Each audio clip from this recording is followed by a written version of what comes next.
बिस्मिल्लाहिर्रहमानिर्रहीम। अस्सलाम वालेकुम दोस्तों, कैसे हैं आप सब। मैं हूं जानसारी और आप देख रहे हैं जानसारी फूड सीक्रेट्स।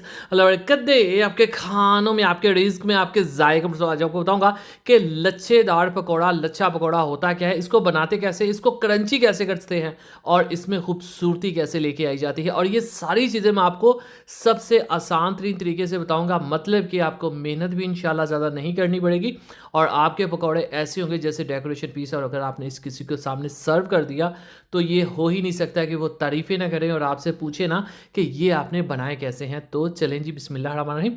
आलू हमें चाहिए और हमें यहाँ पे प्याज चाहिए। आलू के बारीक बारीक स्लाइसेस आपने ऐसे कट कर लेने हैं और उसके बाद आपने 2 से 3 स्लाइसेस पकड़ के बारीक बारीक एक ना लंबी लंबी आपने कटिंग कर लेनी है। अब ये कटिंग आप ग्रेटर के साथ भी कर सकते हैं, जिससे चिप्स की कटिंग करते हैं, लेकिन मैंने आपको हाथों से इसलिए सिखाया कि अक्सर लोगों के पास वो नहीं होता। ये मिनटों के अंदर हो जाती है, मतलब 2 आलू जो हैं वो 2 मिनट के अंदर जो है ईज़िली इस तरह से कट हो जाते हैं। प्याज़ जिस तरह से आप चाहे कट कर सकते हैं, लेकिन अगर आसान तरीका है तो वो ये वाला, ठीक है। इस तरह से आपने बारीक-बारीक कट कर लेना है। अगर आपसे बहुत बारीक कट नहीं होता तो भी कोई मसला नहीं है, जितना आपसे हो सके आपने कर लेना। अब ये दोनों चीज़ें क्यों ज़रूरी मैं आपको बताता हूँ। एक तो ये देखें, इससे हमारे जो लच्छे हैं ओवरऑल जो जाल से एक बनना होता है वो सही से पकौड़े के अंदर बन जाता है। दूसरी बात, ये जितना बारीक होता होगा उतना अच्छे से ये पक भी जाएगा, जिससे खुशबू टेस्ट भी निकलेगा। अब आपने सबसे पहले इन सब चीज़ों को कट करके रख लेना है। उसके बाद बिस्मिल्लाहिर्रहमानिर्रहीम, यहाँ पे ये देखें एक प्याज ही बस मैंने इस्तेमाल किया है। बारीक इसको हमने कट कर लिया है। जिस तरह से भी आपका कटिंग हो जाए, आपसे कोई मसला नहीं है। कुछ ज़रूरी नहीं कि बिल्कुल आपकी कटिंग परफेक्ट ही हो, ये बात याद रखा करें। अगली चीज़ ये देखें, आलू, इसको भी हमने इसी तरह से कट कर लिया है और सेम क्वांटिटी में ये दोनों चीज़ें मैंने यूज़ की हैं। प्याज के बगैर पकौड़ा नहीं बनता मेरे मुताबिक। अगर आपके पास प्याज नहीं है तो आप पकौड़े मत बनाएं। दूसरी चीज़ जो प्याज में पकौड़ों में चार चांद लगाती है, क्रंच लेके आती है, खुशबू और टेस्ट लेके आती है, वो है बंद गोभी। इसको भी मैंने बारीक बारीक इसी तरह से लंबाई में कट कर लिया। अब ये जो कटिंग है ना, ये मैटर करती है, सो इस चीज़ का आपने ख्याल रखना है कि ये एक जैसी ही हो। इसमें बहुत सी वेजिटेबल आप डाल सकते हैं जो भी आपके किचन में अवेलेबल हो, लेकिन ये 3 बेसिक जो वेजिटेबल हैं ये मेरे ख्याल से किसी भी पकौड़े में होना ज़रूरी है और इसी से पकौड़े की सही बेस बनती है। अब सिमेट्री रखने के लिए मैंने, यानी कि एक सेम सीक्वेंस रखने के लिए मैंने हरी मिर्च को भी ऐसे कट कर लिया, लेकिन आप गोल भी कट कर सकती हैं और जैसे आपका दिल चाहे। और ये हरा धनिया इसमें ऐड कर देंगे। पुदीना ऑप्शनल है, अगर आप चाहें तो ऐड कर सकते हैं, नहीं तो कोई बात नहीं। उसकी खुशबू कुछ लोगों को बहुत पसंद होती है, कुछ लोगों को नहीं होती, तो ये टोटली आप पे डिपेंड करता है। अब ये बेसिक हरे मसाले और वेजिटेबल जो हमारे पास थी वो हमने इसमें ऐड कर लिया। अब बारी आ जाती है मसालों की। तो इसमें आपने 1.5 टीस्पून नमक अपने टेस्ट के हिसाब से आपने ऐड कर लेना है, लेकिन मिर्चों में आपने दोनों तरह की मिर्चें यूज़ करनी है। 1 टीस्पून लाल मिर्च का पाउडर और 1 टीस्पून आपने चिली फ्लेक्स ऐड कर देनी है।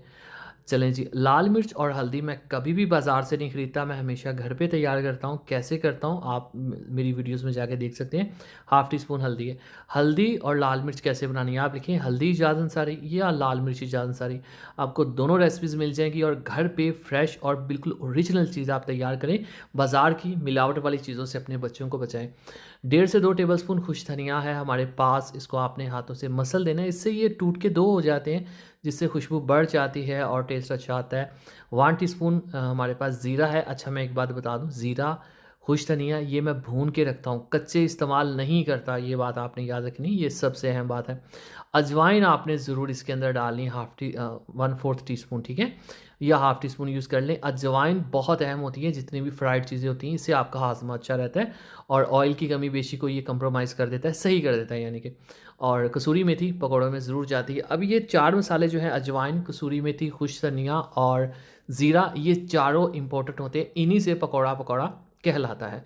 अब इन सब मसालों को बेसन ऐड करने से पहले आपने अच्छे से मिक्स कर लेना है और इसी दौरान मुझे बताना है कितने प्यार से, चाहत से, लगन से, कहाँ से मेरी वीडियो देख रहे हैं, किस शहर से, किस सिटी से।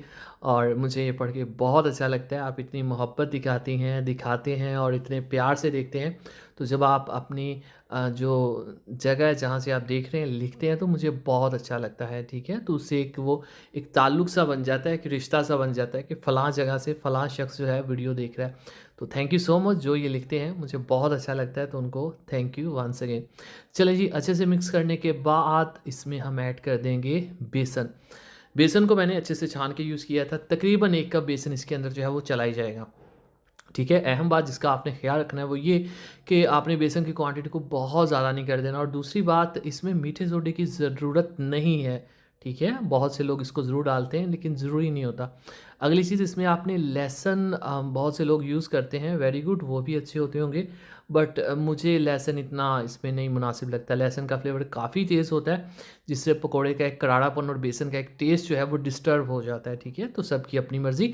अगर आप हमेशा डालते हैं तो एक दफ़ा लहसुन के बगैर आपने पकोड़े बनाने की कोशिश करनी है। अब जो तरीका मैंने आपको बताया था, आसानी आएगी। आसानी ये है कि लच्छेदार पकोड़ा जो है इसको गोल-मटोल लड्डू जैसा नहीं बनाते, इसको इस तरह चपटा-सा बनाते हैं जिसमें इसके लच्छे से निकले हों। तो अगर आपको मुश्किल लगता है, ऑयल गर्म है, तो आप प्लेट पकड़ें, उसके अंदर आप इसको ग्रीस करने की ज़रूरत नहीं, ऑयल लगाने की ज़रूरत नहीं।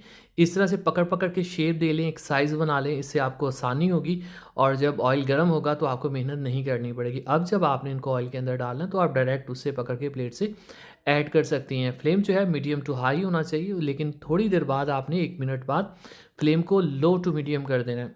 याद रखिएगा, कभी भी हाई फ्लेम के ऊपर पकौड़ों को नहीं बनाया जाता। एक सेफ्टी मेजर यहाँ पे ये कि जब आपने इनको पलटना है तो आपके चम्मच या स्पैचुला जिससे भी आप इसको पलट रहे हैं उसके ऊपर पानी नहीं होना चाहिए। दूसरा, आपके हाथ खुश्क होने चाहिए, क्योंकि पकौड़ों का जो बैटर है मिक्सचर हाथ पे लगा होता है, तो हमने हाथ एक दफ़ा धोने होते हैं। तो अक्सर लोग गीले हाथों से ये काम शुरू कर देते हैं कि वो बहुत एक्सपर्ट हैं या उनको पता नहीं। सो आपने ये गलती नहीं करनी है, आपने हाथों को खुश्क कर लेना ताकि पानी इसमें गिरे और ठा-ठा ना हो।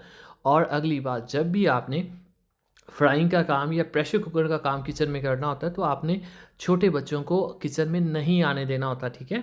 अब ये देखिए, लो टू मीडियम फ्लेम के ऊपर कितने आराम से हमारे जो है पकौड़े वो पक रहे हैं। इतना भी नहीं कि बिल्कुल लो फ्लेम हो गया, लो टू मीडियम है और ये देखें हाथ बिल्कुल खुश्क हैं।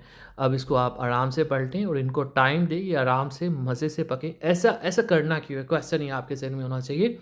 पकौड़ों के अंदर जो वेजिटेबल्स हैं जिनमें प्याज और या जो भी हमने चीज़ें डाली हैं, वो एक नॉर्मल टेम्परेचर पे जब पकती हैं तो हीट अंदर तक आराम से जाती है और वो चीज़ें कैरामलाइज़ होती हैं, सॉफ्ट होती हैं, पकती हैं, कच्चापन दूर होता है और सही से क्रंच तो आता ही आता है। साथ ही साथ उन सब्जियों के पकने से खुशबू और फ्लेवर भी असल में निकलता है, जो कच्ची या तेज़ फ्लेम पे नहीं निकलता।